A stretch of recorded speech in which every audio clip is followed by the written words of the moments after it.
So let me begin by reading you a passage that I'm sure is familiar to everyone on the line. You've all seen this before. My morality, the morality of reason, is contained in a single axiom: existence exists, and a single choice: to live. The rest proceeds from these. To live, man must hold three things as the supreme and ruling values of his life: reason, purpose, self-esteem. Reason as his only tool of knowledge. Purpose as his choice of the happiness which that tool must proceed to achieve. Self-esteem as his inviolate certainty that his mind is competent to think and his person is worthy of happiness, which means is worthy of living. That is, of course, from John Galt's speech in Atlas Shrugged. And it's where we first get enumerated these three values: reason, purpose, and self-esteem, as supreme and ruling values of objectivism, indeed of human life. The supreme and ruling values that you need to pursue, that you need to hold as supreme and ruling, as governing in your life, if you want to live at all. In the Objectivist ethics, Rand refers to these three values as cardinal values and says that they are the means to and realization of one's life. And she continues, expanding on the relationship a little bit. Productive work is the central purpose of a rational man's life, the central value that integrates and determines the hierarchy of all his other values. Reason is the source, the precondition of his productive work. Pride is the result. So the theme of this conference is one of these three central values: purpose, as opposed to the other two, reason and self-esteem, although of course they're intimately related. And what I am going to talk about today is the nature of purpose as a value, why it's one of these three supreme and ruling values, and how we should understand it. So I'm just going to start with a little bit of sort of thinking about definitions of these terms and how to differentiate and relate the term purpose to values. And then we'll get into some more substantive questions that it raises. And I'm going to sort of unpack the idea of what a purpose is, what it is for purpose to be a value, what it means that it's the choice of a happiness, and what it means to be supreme and ruling. And indeed for it to, a career to be the purpose around which one can integrate one's life. Okay, so first, what is a value? Well, as Rand defines the term, a value is that which one acts to gain and or keep. But the term focuses, even wider than Rand's uses, on the item that one's acting to gain and or keep as well valuable, as an object of pursuit, as something that's worth acting to gain or keep. In Rand's early writing in particular, and in much popular discourse, both philosophical writing and just other writing, the term value has an air of nobility or highness. Values are abstract, they're ideals. Think about value statements that companies have, statements of their values, as opposed to statements of their goals. They're more abstract, they're more lofty. And think also of people, particularly religious people, will often talk about their values. Are you, living up to your values? Do you have values? And not only religious people, but I think you find this most often from them. Or the Christian right talking about family values, right? So the idea of something that's more morally loaded maybe than just the term goal, or that you might get out of the idea of something you act to gain or keep. In Rand's mature theory, value is much wider than this. By mature, I mean the theory in Atlas Shrugged and following. A value includes not just such abstract ideals, although we'll see that they have a particular importance, and indeed the three things she identifies as supreme and ruling or cardinal values are the abstract things: reason, purpose, and self-esteem, not your particular job or your quarterly targets or something like that. So even though value for her retains this air of abstractness and grandeur, in her mature theory, the term is wider than this. It includes anything anyone acts to gain or keep, and anyone here is quite wide. It includes not just human beings with less than grand ambitions, but also animals and even plants. Indeed, Rand saw it as a significant advance in her own thinking when during her work on Atlas Shrugged, she grasped the idea of, as she put it, values for weeds. That plants too have values, and that this is important in understanding what values are and why they and in why life is the only ultimate value, and indeed in creating the whole reduction that's at the proof of her ethics. And since Dr. Binswanger is going to be giving a talk about that later, and I expect the values of weeds will come up there, I'm not going to say much more about that here, except to say this: although weeds can have values, they don't have purposes. It would be really weird to talk about purposes for weeds. So a purpose, as Rand uses it at least, implies consciousness. A purpose is a value towards which a conscious organism consciously directs its action. So purpose is in that sense narrower than values. But what's interesting about Rand's idea is that she's not just saying that some of our values are purposes, but that purpose is itself a value. What does it mean for purpose to be a value, much less a supreme and ruling value over one's life? Of course, the thing that is your purpose is a value. Take it in a simple case: if my purpose is to drink this glass of water, it's a value. I act to gain and or keep the glass of water, and it is a purpose insofar as I'm consciously choosing and directing myself to gain or keep that glass of water. Whereas, say, circulating my blood, insofar as it's done by my body, whether or not I know that it happens or not, is maybe a value of my be qua organism, but not a purpose. But saying that purpose is a value is something more than saying that our purposes, the particular purposes we have, are also values of ours, because to consciously act to gain or keep them is to act to gain or keep them, a certain way of doing it. It's saying that being purposeful, purposiveness, the conscious acting to gain or keep values, is itself a value. And often when I want to talk about this point in Rand, I like to reference her early writings, and particularly We the Living, and we're fortunate enough to have had, all of us have it fresh in our minds because we had that lovely performance of it last night. So think about Kira talking about knowing how to want, and that thing in her that wants. Leo is saying, what's there left to live for? Kira wanted two things in life. She says she wanted to be an engineer and she wanted Leo. And those things have been taken away from her. But there's something that can't be taken away from her. That thing in her that does the wanting. And that's able to want. That thing which Leo is trying to kill in himself and succeeding. That thing which Andre has killed in himself by killing himself. And Kira cherishes it, values it, wants to preserve it. She's going to go on using, cherishing, nurturing, sticking to that thing so long as she lives. And that's what's kind of central to Kira's Kira-ness, to her character, right? This valuing her own valuing. This valuing her direction, her wanting of things, her choosing them, her selecting them, her directing herself towards them. And this valuing of purpose, valuing of, as Rand puts it, valuing at this time, is a really central theme in Rand's early writing. It's a central concept in a lot of her notes from this period, even well before We the Living, when she was working on an idea for a novel, The Little Street, which she didn't write.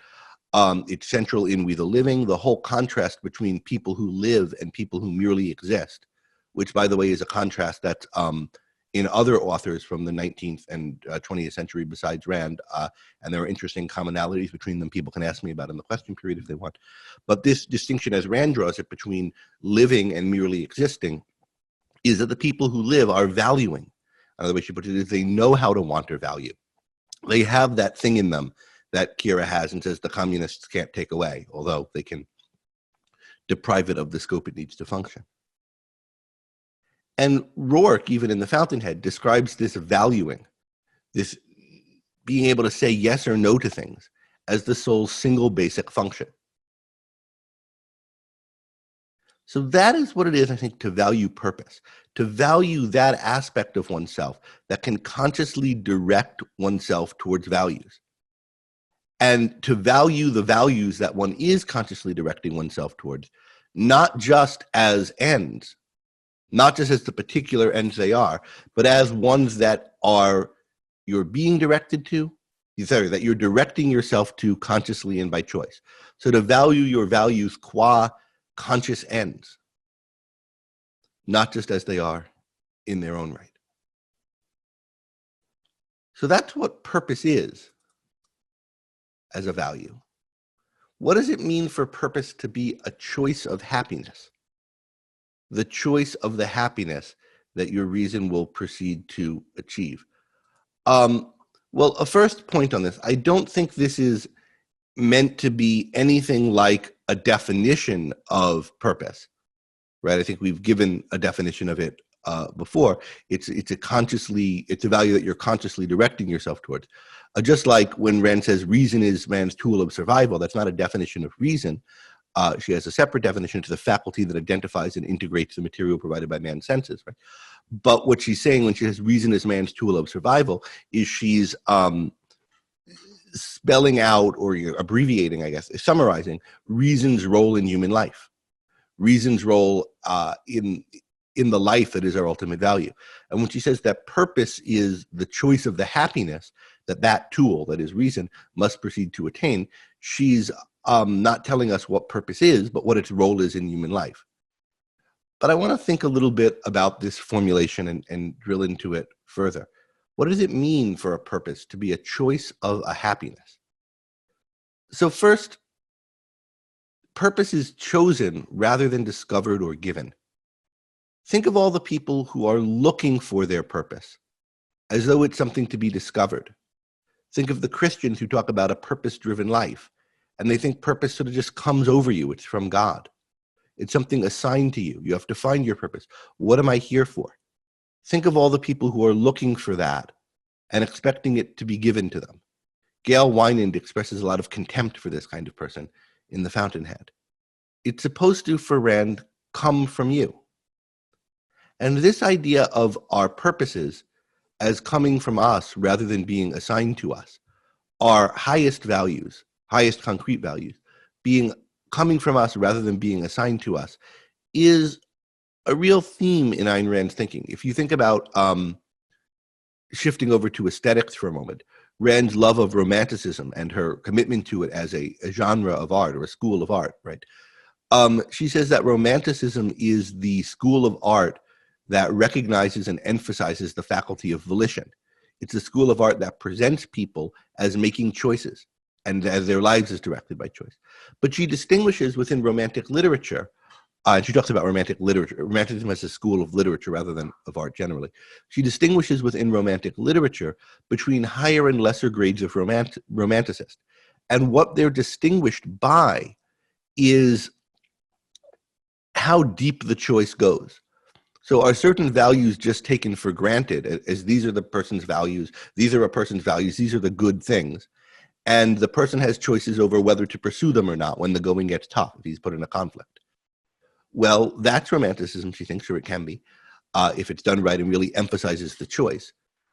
But the higher romantics, the serious romantic art, and she gives Hawthorne, for example, as an example, and Hugo, I think, is where the person's values themselves, the ultimate purposes for which they live, are shown to be products of choice as well. And so purpose is chosen, and particularly our highest purposes, the purposes around which we're directing our lives, as there's not just choice and mental activity in the directing of it towards the purpose, but in the selecting and setting of the purpose in the first place, is a theme for Rand and something important to her. So purpose is a choice of what? Of the happiness that your reason will proceed to achieve, that your reason, it's your job of your reason to proceed.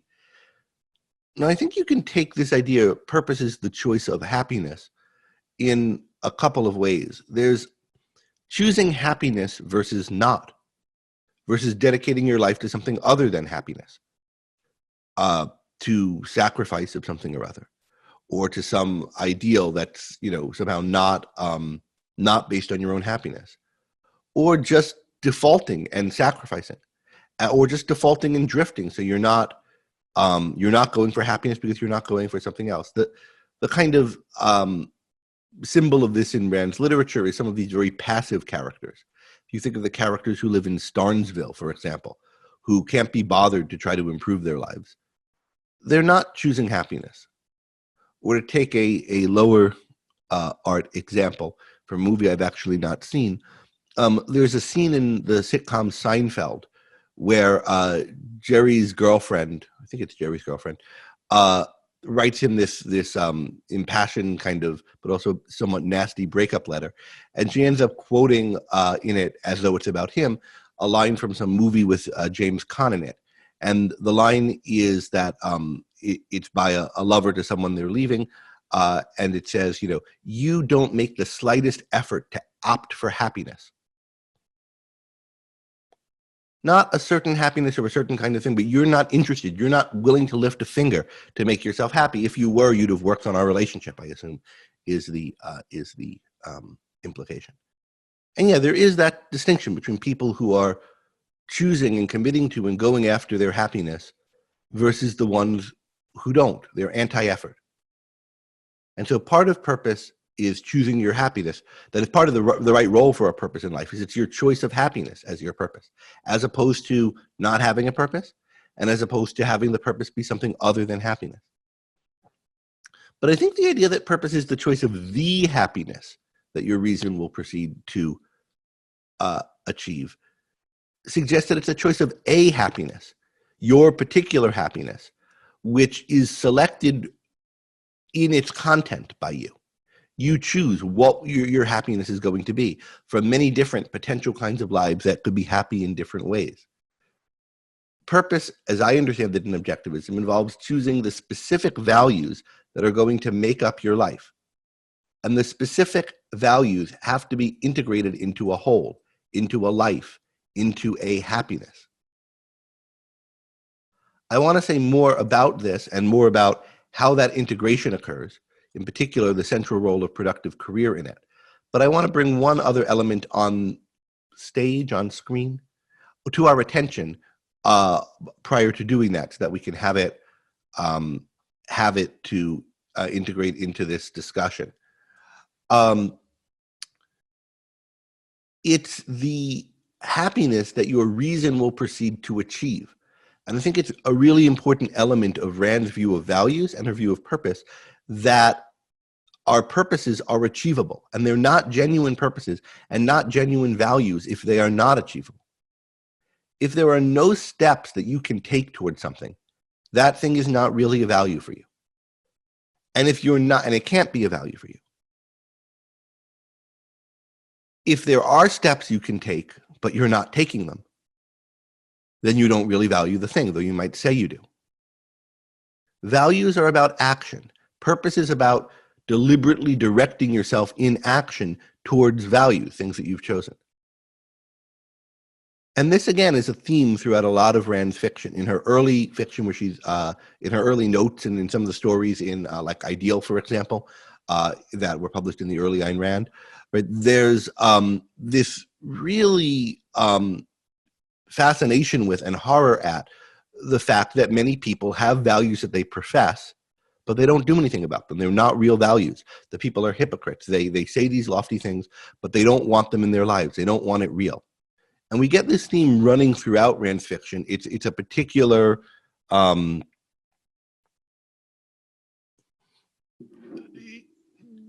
that Dagny Taggart sees herself, her character is in effect defined by opposition to this.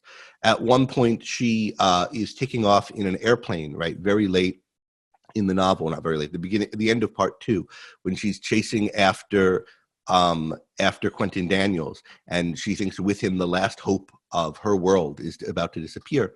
And she looks at the electric lights on the ground that her plane is taking off, and she's seeing them getting smaller and smaller like stars. And she thinks, these lights were my stars. They were the things that I aspired to reach, to keep the lights on, because lights require work, right, to keep them on. And she was one of the people who was doing that work.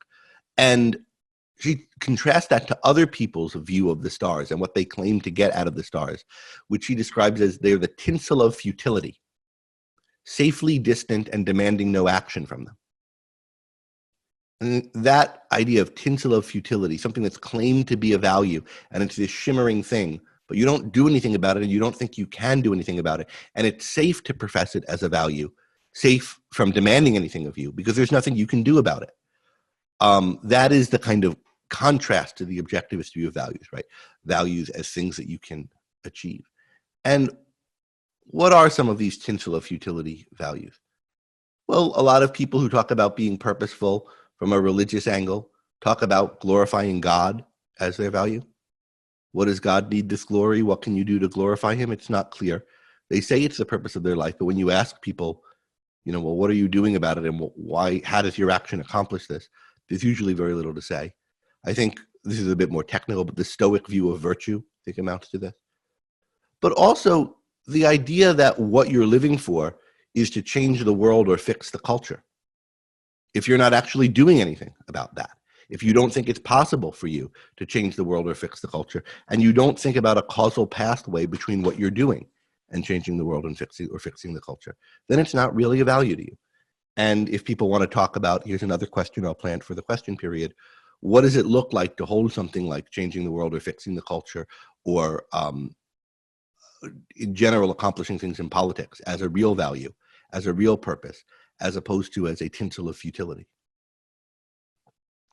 Okay, but getting away from these specific examples, the key point here is the objectivist view of values and of purposes. They have to be achievable.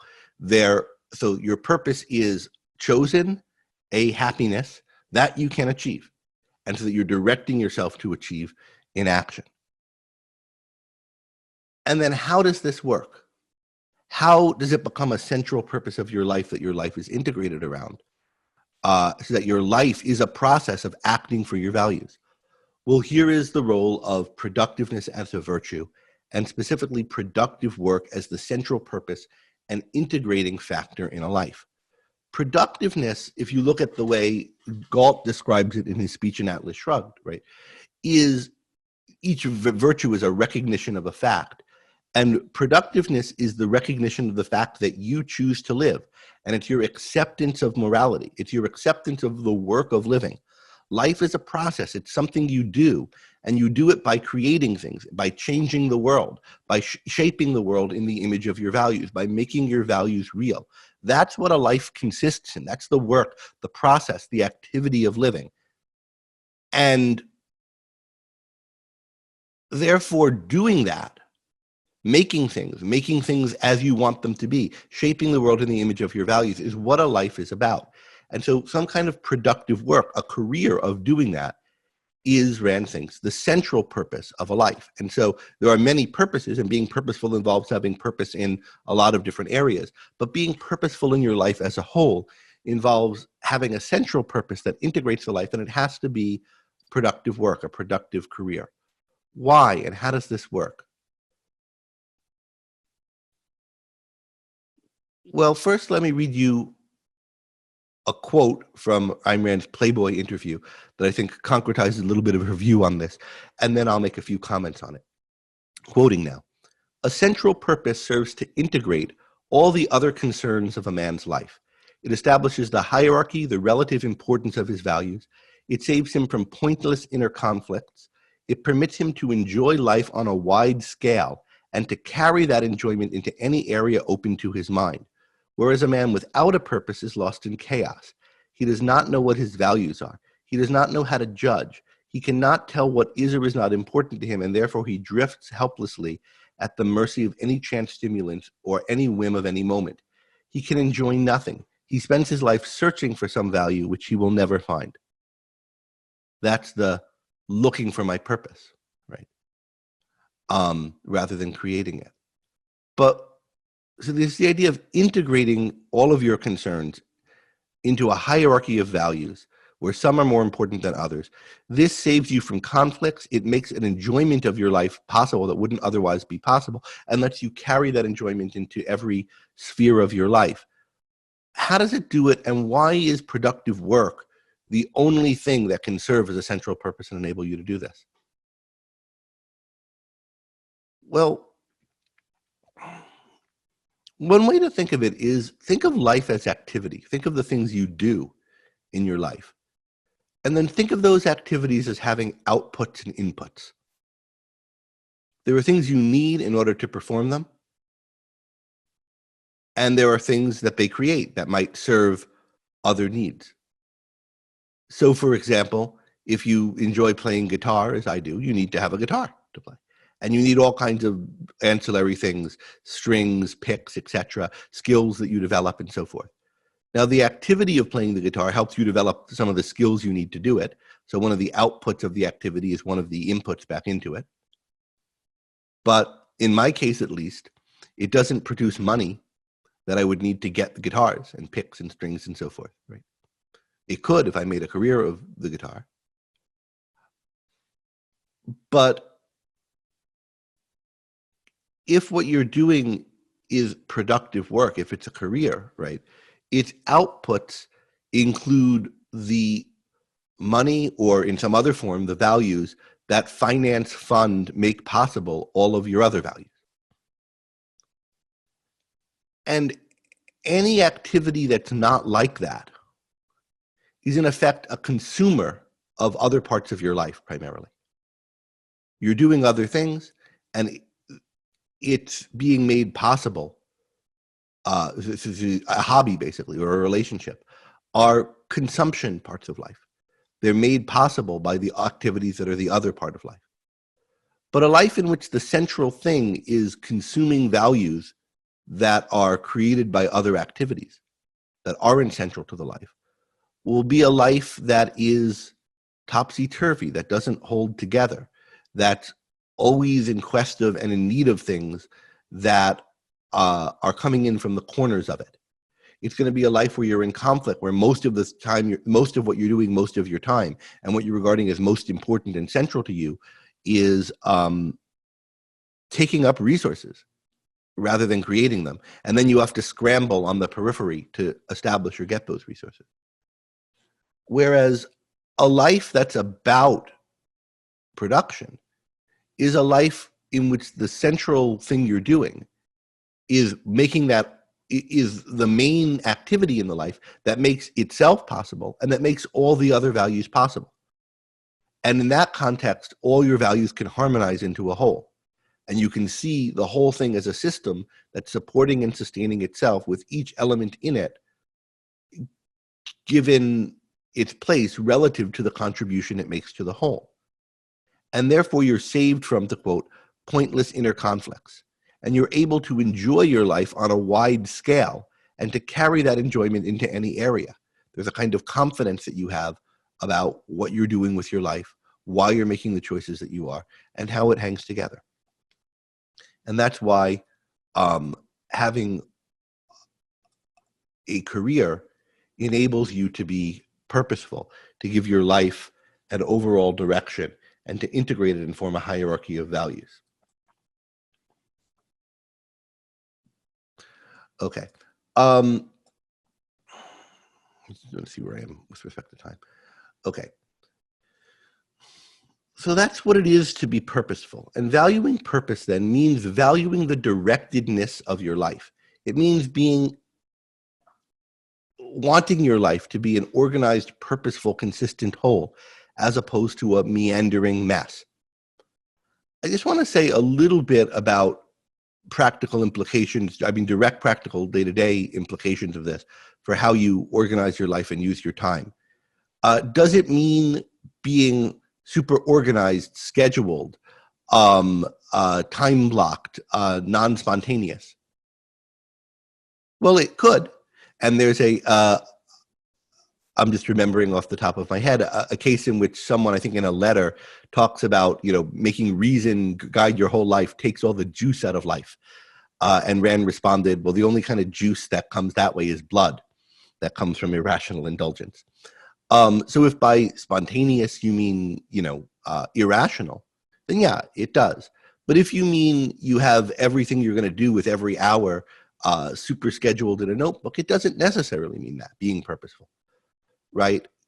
Some people do that purposefully because they have a goal, they have a direction they want their life to take, they have things they're trying to achieve, and they think this way of organizing their time best accomplishes that. And some people are right about that. Some people might be wrong about it. Other people, though, are super organized because they've been told to and they haven't given any thought about it. Some people I know Harry often tells a story about a friend of his to which this is true, found that she preferred, working in small blocks on smaller timescale projects and shifting what they are a lot, right? You might find that the kind of work you like to do, your kind of approach to work, requires having a lot of spontaneity, having a lot of improvisation, leaving a lot of time free to work out what to do in it in the moment, based on what you can tell in the moment is going to help advance your goals best. So what matters is not any particular way what matters to being purposeful isn't how planned out you are or any specific method that you might get in a productivity book or a life hack kind of book about how to organize your time in your life. Many of these things might be good for different purposes. But what being purposeful is about is the overall direction. Are you drifting or wandering through life, perhaps in a way that at the microscopic or detailed level is very organized but adds up to nothing, or perhaps in a way that, or adds up to something other than a happiness that you want your life to be about? Or is your life organized around what you want out of it? You've thought about, I have one life to live. What do I want out of it? And is my life headed that way? And am I doing what I need to do to make it headed that way everywhere in every aspect of it? And then adapting my particular techniques to how I plan my day, how I think about things to that end. If you're doing that, you're being purposeful, regardless of the particular form that it might take. Now, purpose along with reason and self-esteem then are, Rand says, the means to and realization together. They're the means to and the realization of your ultimate value of your life. And I want to close with just saying a little bit more about what that means, that these values are together the means to and the realization of your life. Your life isn't something distinct from your rational, purposeful activity, which you then support by this activity. Rather, your action, your activity, what you do is your life. That's why these virtues are the realization of the ultimate value. To call one thing the realization of another is to say they're the specific concrete things in which that exists. So in other words, if you have the value of, running a marathon, and then you run the Boston Marathon this year, I guess it must have been canceled. But anyway, if you have the value of running a marathon and then this year you run the Boston Marathon, that thing you did on that day, running the Boston Marathon, is the realization of your value of running a marathon. If you've always wanted to write a book and then you write a particular book, that book is the realization of your value of writing a book, and so forth, right?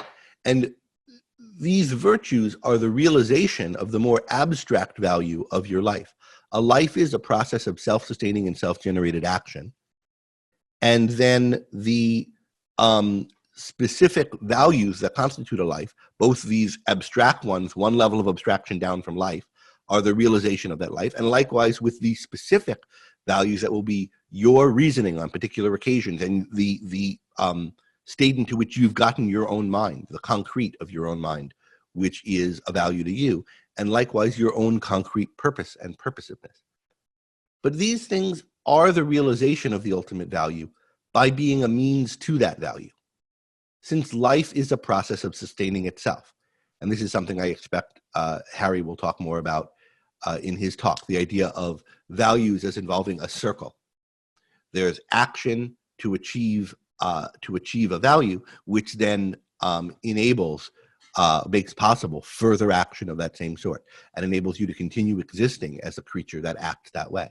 That's what values are about. And in a certain sense, all values are a means to and realization of life. But it's especially true in a profound sense of these central values, the values that organize one's life. Central to that process of living, that process of sustaining oneself, is choosing what to do with your life, choosing what life to have, choosing what to make of your potential, and then maintaining that choice by implementing it in every hour and in every detail of your life. And that is what purpose is. It's choosing what to make of your life and then implementing that choice in every hour and every detail. And so let me close with a quote from Ayn Rand on this. This is from notes that she made to herself in 1945. You set the goal and the meaning. The field of choice and possibilities is immense. The only necessity involved is that you use the material as it is, and your tool, reason, as it is, that you understand them for what they are, before you choose or achieve a purpose. Do not call it a limit. The basic fact of reality is a limit, the fact of existence, which presupposes an entity, which means a thing differentiated by certain intrinsic essential attributes from that which it is not. To be implies a limit, a distinction from that which is not. If you demanded freedom from the natural world, you would demand in effect, an undifferentiated chaos, the non-existence of entities, actually more than death, the annihilation of the conception of the possibility of living. That annihilation is what the purposeless demand. They want to be free of direction. This is what you see in the villains of Atlas Shrugged. They want to be free of anything that imposes anything on them. They see it as a constraint. But purposiveness, morality, is not a constraint. It's not something that limits you if what we mean by limit you is shackles you, pens you in. It's rather something that involves recognizing your nature, recognizing that that nature enables you to live, enables you to create a life for yourself. And again, you set the goal and the meaning. The field of choice and possibilities is immense. The only necessity involved is that you use the material as it is and your tool reason as it is, that you understand them for what they are before you choose or achieve a purpose. Thank you. So I think I've left a good amount of time for questions. That's what I was aiming to do. Yes, and if we were live again, there'd be thunderous applause. But unfortunately, over Zoom, we can't have that. So, getting raucous applause in the comments. Very good, very good. So, Greg, you can manage you can look at the Q&A module and manage the questions. I'll help out with people who have their hand raised. I just wanted to do a few reminders. So we're going to be using the Zoom Q&A module. So if you go to the bottom of your Zoom screen, you'll see something that says Q&A. And Greg is going to be joined in answering the questions by Harry Binswanger. So we'll have two world experts on Rand's philosophy answering questions for this Q&A. And I just want to, we've allowed people to use the chat module to talk to each other. Yesterday we had that setting turned off. Today we have it turned on. So we're actually not going to be looking at the chat for questions. So if you do have a question, either use the hand raising feature to let us know you want to ask your question live, or post your question in the Q&A module, and we'll try to get to it there. So Greg, why don't you take it away, and I'll jump in every now and then with some or you can look at the attendees list and see if there are hand raised questions you'd like me to. Why don't you, Keith, if there are hand raised questions, you tell me when you queue that up. Very good. But I'll be looking at the Q&A list. And Harry, thanks for joining me. And good to see you. Me all right? Yeah, I can hear you. All right. All right. So the first question is from Thomas, and he says, you mentioned other early 20th century novels that highlight the difference between living and merely existing. Can I expand on this more?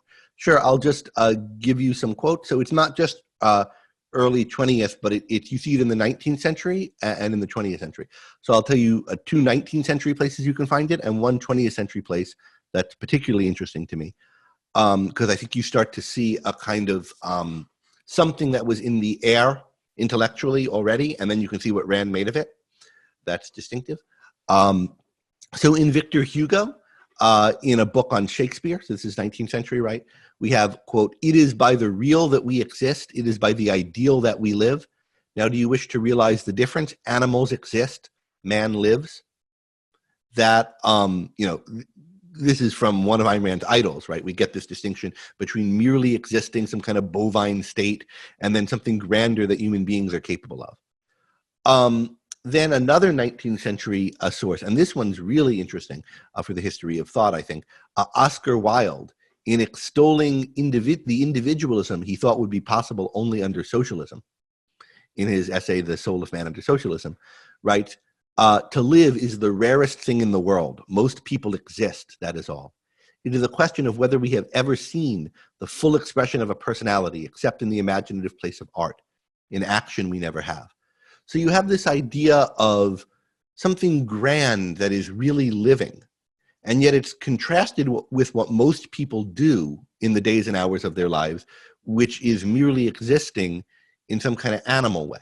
But that's interesting and weird as an example, because animals, I mean, what lives if an animal doesn't live, right? I mean, that's so there's something a little odd about it. Now, here's something that starts to close that gap, that oddness. And this is Frances Hobson Burnett. She's the author of Secret Garden and A Little Princess, which is a really wonderful children's book, but also the novel from which I'm quoting, which is The Shuttle, which is a novel for adults. And she describes the protagonist of the novel as, quote, having a genius for living, for being vital. Many people merely exist, are kept alive by others, or continue to vegetate because the persistent form of action of normal functions will allow of their doing no less. But she, the protagonist, is life itself. What a thing for a man or woman to be life, instead of a mass of tissue and muscle and nerve dragged about by the mere mechanism of living. Now that's a lot closer to something you might think of in Ayn Rand, right? There's something alive about the person. Their mechanisms are living, but they're not life itself. They're living, well, dragged about by other things, by the motions of other people. It's starting to get towards the idea of a second-hander, right? So I think this idea of associating this living, merely existing distinction with, well, living is what keeps people alive. It's somehow what's vital in people. It animates them, and it has to do with the stuff that enables us to actually live. I think is really really significant. But then let me give you a quote from Ayn Rand, which gives you the extra thing. This is now just a literary quote from her in Atlas Shrugged, not in an essay, and not even in one of the speeches. This is a description of Francisco. People explained him by saying that he had the vitality of a healthy animal, but they knew dimly that that was not correct. He had the vitality of a healthy human being, a thing so rare that nobody could identify it. He had the power of certainty. So if we take the Francisco quote and put it in this progression, what do you get? You get the idea that there's a certain kind of vitality that all living things have, but human beings don't automatically have it. They merely live in the way animals do, a lot of them, which isn't really living for a human being. Maybe it is really living for a cow to be that way, but it's not for a living being. You start to get later the idea that the people who are really living are productive, create things. And if you read The Shuttle, the people who are described as really living are producers. So that's a good feature of it. But then you get the idea now in Rand that, well, what's missing is certainty, the direction of the mind. The mind is what provides direction, values, and the emotions that are attendant on that Hugo and others were concerned about. And if you have that missing, if you're a second-hander, if you're a thoughtless person, if you're a drifter, you just kind of take up space. And you're, as Burnett put it, dragged around by the mechanisms of your body or whatever, but not really living, in the sense of living that's in We the Living, and in the sense of living in which human beings need to in order to live at all. Harry, did you want to add to that, or should we move to the next one? I can't add to it. Let's move to the next one. Okay, so we actually have a hand raised from Nikos. So Nikos, I'm going to allow you to talk, and you can unmute yourself. Thank you. Can you hear me? Yes. Hi, Nikos. Okay, thank you very much. Hi to everyone. So the question has to do with people who, although they might be unsuccessful in their productive work, which is the central purpose, and as Francisco says to Dagny early in Atlas, it's the way we morally judge someone mostly. So what if someone has failed in that, but is a moral paragon in other ways? And the example that comes to mind is Oskar Schindler. So Schindler was more or less a failure as an industrialist. None of his works really kind of had a big success. But at the same time, he's a moral hero for saving so many people during the Holocaust. So what would be our moral evaluation of him, taking into accordance that, let's say, in his central purpose in life, he wasn't that successful? Thank you. I don't know that much about him personally, and I actually haven't even seen the movie. So I have a few things to say, but Harry, you may know a bit more if you want to comment. I don't know if you do. I don't know the movie. but I think the question makes a fundamental error, which is that morality concerns not whether you existentially succeed or fail, but whether you were conscientiously striving and doing the right thing, exerting all your mental powers to succeed. Particularly in business, it depends upon imponderable things, the state of the market. I mean, imagine you just opened a restaurant. I know a couple that just bought a restaurant here, and then the virus hits and the lockdown. They may not succeed, but it's not due to a failure of morality. Part of why I was thinking I'd want to know something about him is he a person who in his professional life is exhibiting these kind of virtues? He's thinking about how to run his business better, and it's just not working out for him, perhaps because he's in Nazi Germany, or, just perhaps for some other reason. But he's someone who's, admirable in his business life as well. Or is the example of Schindler an example of a guy who, he inherited this business from his father. He never thought much about it. He just kind of drifted into it. And we would say that in his conducting of his career, he wasn't admirable. And I don't know what kind of a case it is, but if it's the first kind of case, yeah, he didn't have a success, but it's not a moral failing. If it's the second kind of a case where if you look at Schindler, there's nothing admirable about the way he conducted his business, and he's just not a very admirable guy until he rises to this occasion, then we have a kind of, Humphrey Bogart in Casablanca kind of situation. You have a situation where somebody is, for whatever reason, not living admirably. Maybe he's defeated, nothing's inspired him, maybe, or just, he's never risen to the occasion. And then some circumstance occurs that makes there an opportunity for a great action. And he rises to that occasion and exhibits the virtues in that time. And if that time just turned out to be a half hour that made a very slight difference to someone, we would say, how nice that he was good for that half hour, but most of his life sucked. But if it's, over an extended period of time and the action he takes makes a big difference in the world, then that becomes a grand scale action that defines his life and is more important to what his life was about than the tedium that it turns out most of it was. Shouldn't be more important to him, though, right? I mean, he should then come out of that and think, okay, I was really living when I saved all those people. How can I do something that's as meaningful and as grand as that with the rest of my life? Yeah, if I recall the film, and if the film is accurate, I think that is the accurate characterization. But okay, so we have a couple more hands raised, but why don't we take some questions from the Q&A module and we'll switch back and forth. Okay. Ricardo asks, is the idea of happiness comes from within, i.e. that the person can simply choose to be happy, and then he automatically is a form of the primacy of consciousness? I can answer this one very briefly. Yes, I think that is a form of the primacy of consciousness. Harry, do you want to add anything to that? It definitely is, because consciousness has an identity and happiness has causes. But there might be an element of truth in that if you put it in a different context. There are people who flagellate themselves needlessly, and if they would let themselves be happy by dropping the duty motivation and whatever other things they're scourging themselves with, could be happy.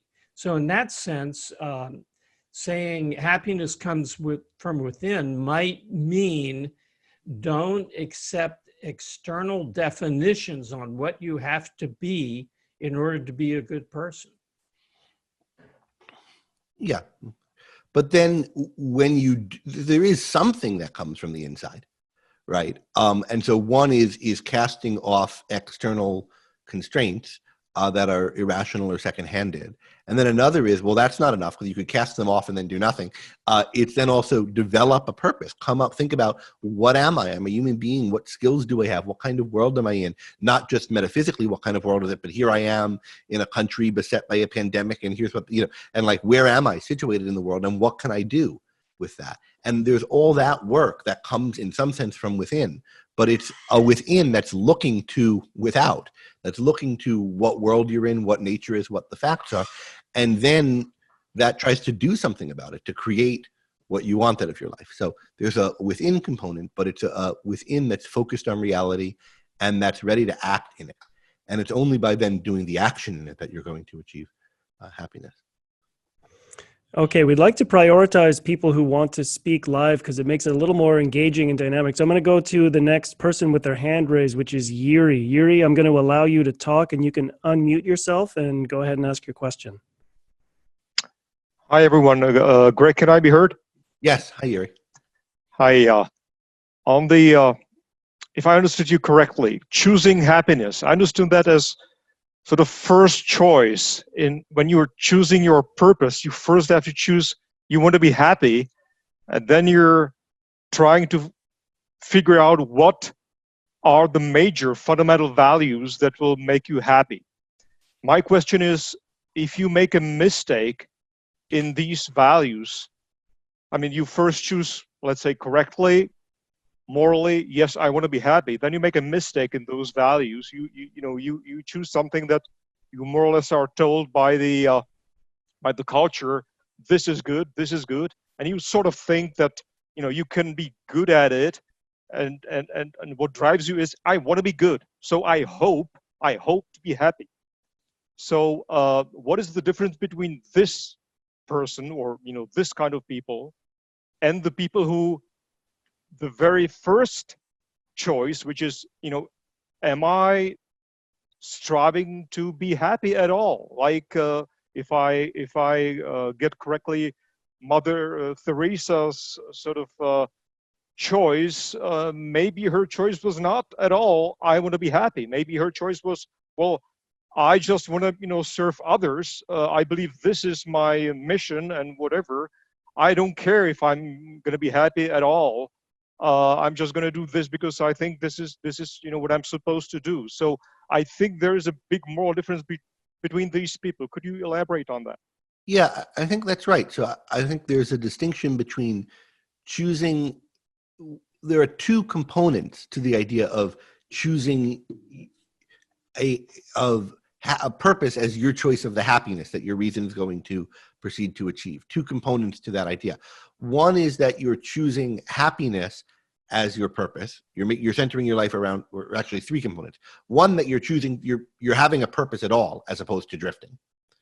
Two, that the purpose is going to be your own happiness as opposed to what? Well, as opposed to duty, serving others, glorifying God, anything that you feel like is imposed upon you but isn't for you.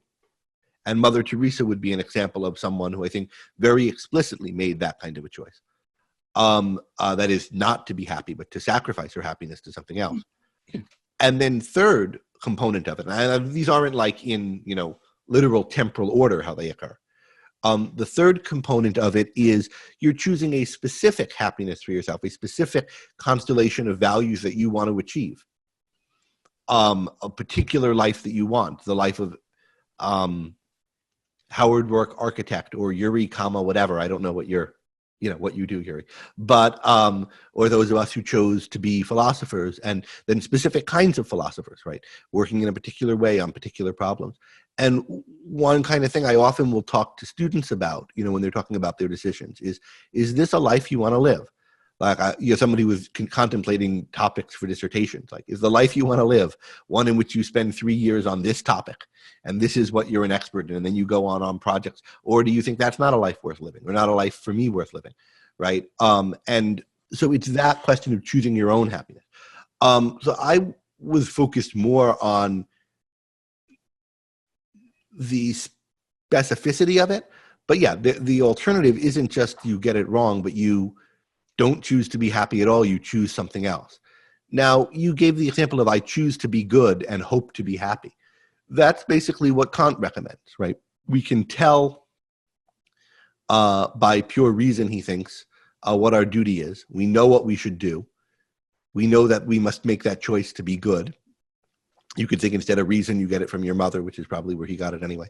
But anyway, you think you know what the right thing to do is. And you then don't make happiness a goal.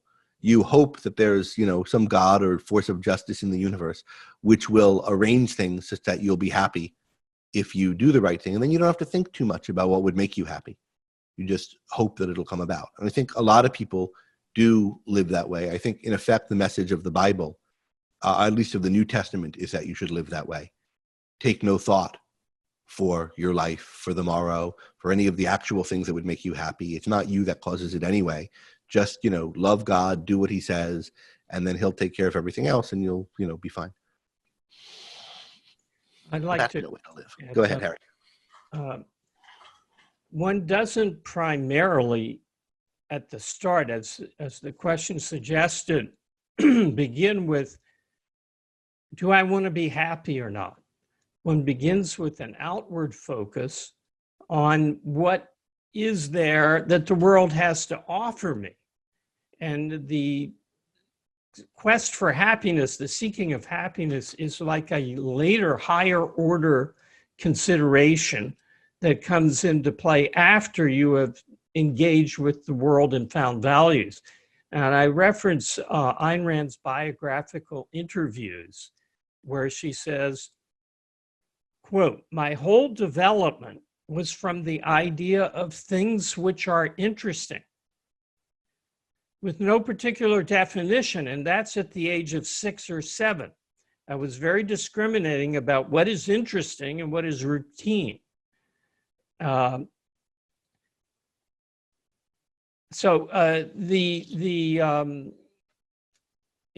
a later, more sophisticated perspective when something calls for this perspective to say, well, I want to be happy. Normally it's, oh, look at that. That looks really cool. I wonder if I could have some of that. And that's how it begins in childhood. Yeah, the I want to be happier comes when you're at the level of, what do I want out of life? When you're very young, purposes are just at the levels of concrete and for the range of a moment. Like I have an infant, and it's striking. You can see, like, now he wants to grab something. Before, he just moved about at random. He wasn't trying to grab things. Now he wants that. And that's his purpose, and he's reaching for the thing. And he has no future, but there's no, I hope he has a great future, but he has no view of, like, once he gets that in his mouth, what comes next. It's just, here's the goal. That's interesting. I want it in my mouth. Somehow that doesn't do it for me. I put things in my mouth, but I don't get the same delight out of them. Once you're more sophisticated, even like 2 years old, much less, 41, you start thinking about, but what does it all add up to? There's the applesauce and the TV. What does it all add up to? What do I want all of this to be? What do I want my life to be, given that I can pursue things? And then you start thinking about, well, what am I? What does a human life look like? You can do it very philosophically and, in abstract, explicit terms, or you can do it by looking around at other people's lives and thinking about what you admire and what seems like an appealing life to you. And ideally, you have some elements of both of those things in it, so that the philosophy isn't a floating abstraction, but you do have the power of thinking abstractly about it to power your decision making. And you think, okay, now what do I want out of life, given that I can select a whole life? And then I have to think about, well, what materials do I have? What is my nature? What kind of a creature am I, a human being? And then what maybe particular aptitudes do I have? And what environment am I in that I'm creating a life for myself in? And then you take all the things that have interested you and all the opportunities you see, and you think, how can I create out of that a life for myself that I'm going to be happy to have led, that I'm going to be happy while I'm leading, and that I can see as built of the things that I love and enabling the things that I love. Okay, so we've got a big queue of questions. We've got 15 in the Q&A module and 6 people with their hands raised. So Harry and Greg, let me just prevail upon you to try to give very essentialized answers. I know you want to elaborate, and I don't want to. Would you mind also just picking, even among the Q&A questions? It's getting hard to look back and forth and answer for. Okay, fine. Okay. Well, why don't we go to the next question in the Q&A module from Sally. What does it look like when you're moved by the value of changing the world? All right, so that's a question I guess that I planted. You have to think about where the world is and what a path forward to the world you want is. So if you're just holding in 2 points, here's my ideal, and here's the world as it is now, and I don't have any view about cause and effect past between them, you're going to be in a situation where you think either there's no action that can be done. So all I do is profess values, or I say I love capitalism or freedom, but I have no view of how to get there. And then it's not a value. It's a preference. You wish you were in a different world, but it's not something you're acting for. Or you are tempted to grasp at whatever actions are presented to you as means to that, when there's really no reason to think they are. And what you end up usually doing is just lashing out at obvious bad things, but without any thought as to how to achieve the good. And that's what I think most people who are discontent with the world, whatever their political orientation, amounts to doing. It's why most revolutions end in bloodbaths. I think it's the mentality, for example, the O.J. Simpson jurors, and of most voters today. There's something I have a chip on my shoulder about, that I think I've been treated unjustly, or it's not the world I want, and so I act out. What's the alternative? Well, you have to think about, what are the causal pathways through which societies improve, have improved in the past, and have gotten worse? What does change look like? And then what are steps from where I am to where I'm going, where I'd like to go? And then what of those are achievable? What of those are realistically achievable by voters through the political process over time? And what can I actually contribute to? And I'm going to write more about this. This is going to be, I think, a chapter in the book I mentioned on political philosophy that Ankur and I are going to do with Don.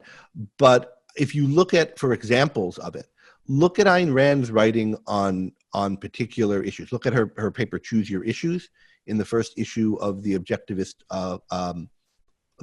newsletter, and look at later when she's advocating particular policies. She always has an abstract perspective about what world she wants to go to, what those societies should look like. She knows it can't happen overnight. She knows people can't be convinced. She knows it can't happen overnight, even if everyone was convinced it should.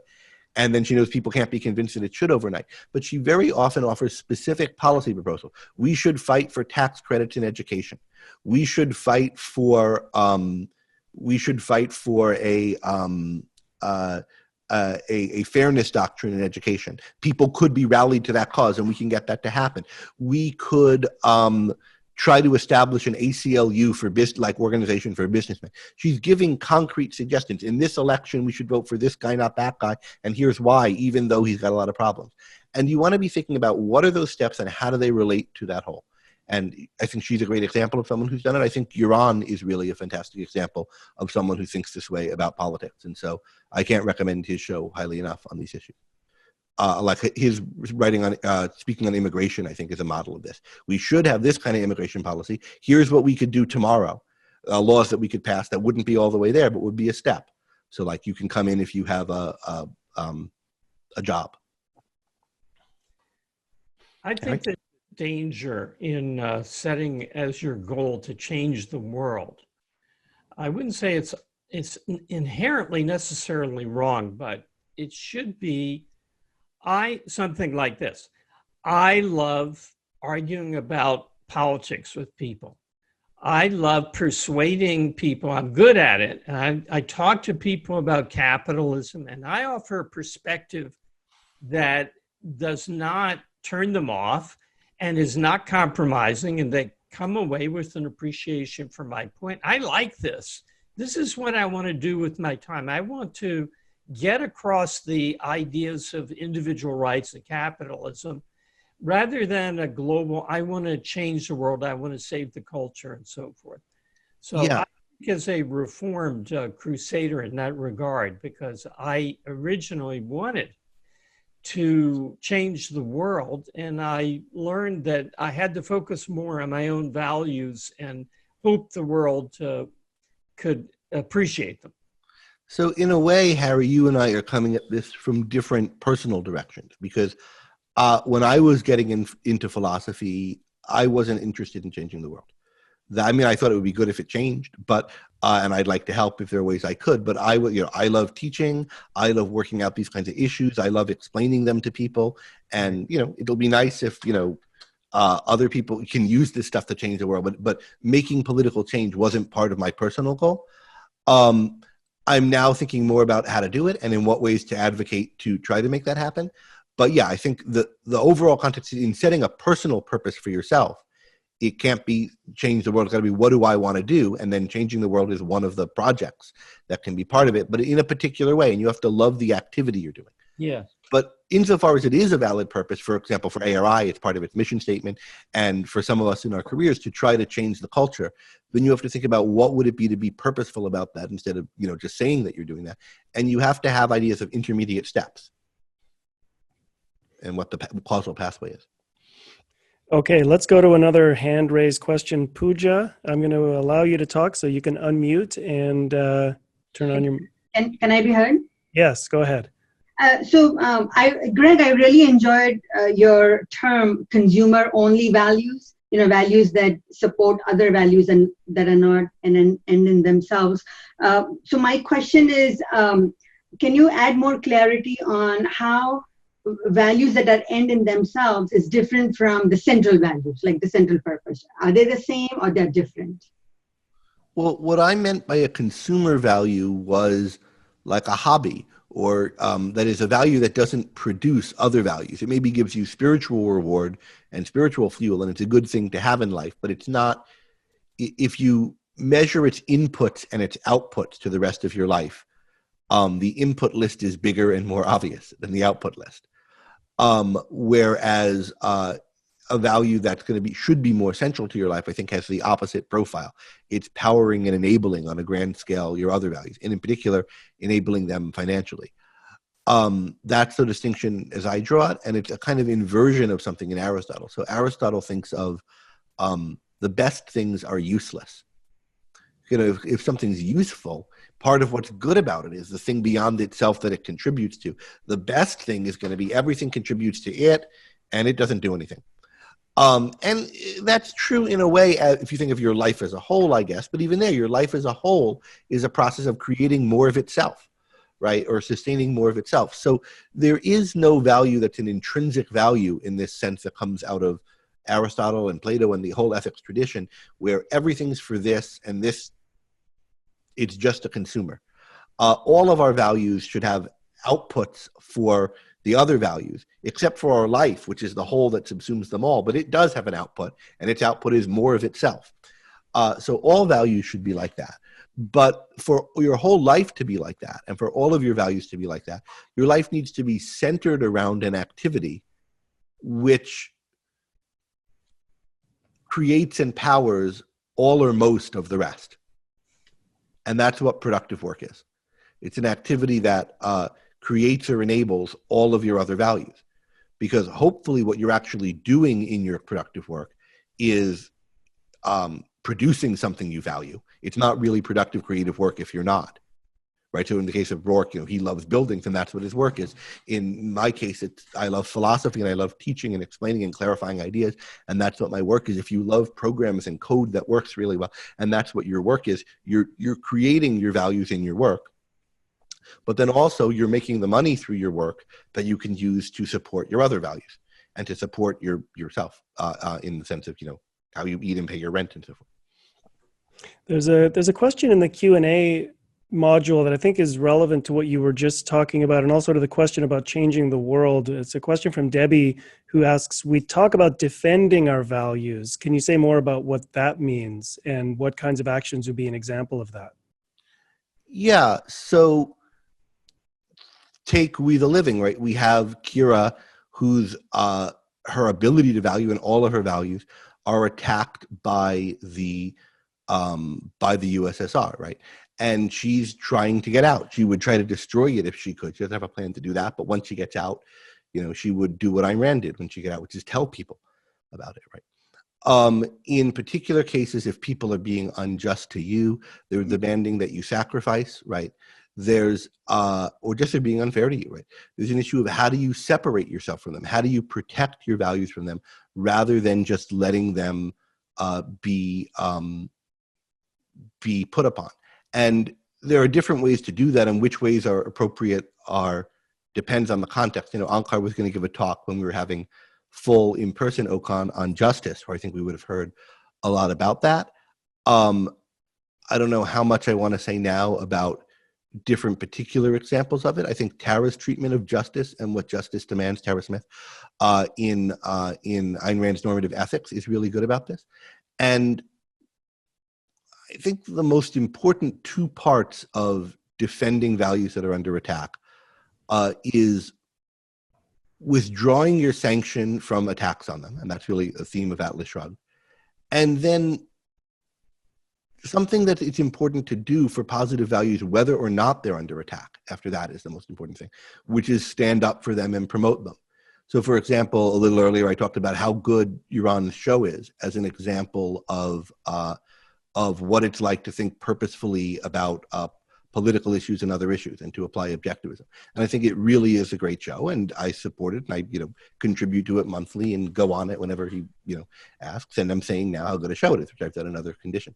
It is the case that there are some too many idiots who say unjust and nasty things about Iran, and that maybe makes it more important to say how great work he's doing.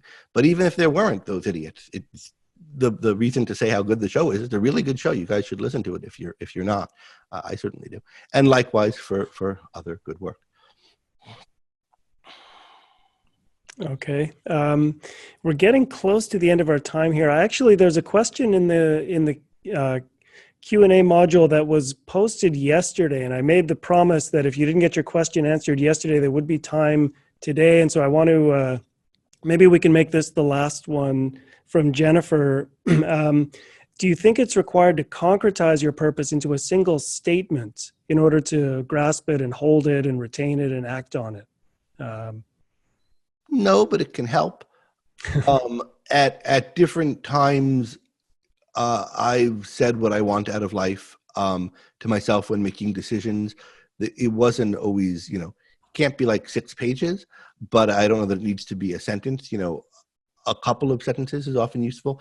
And if you do have something very brief, like one sentence, like I want to do philosophy this way, it's often best to then have some elaboration about how the next level or tier of values will fit into it.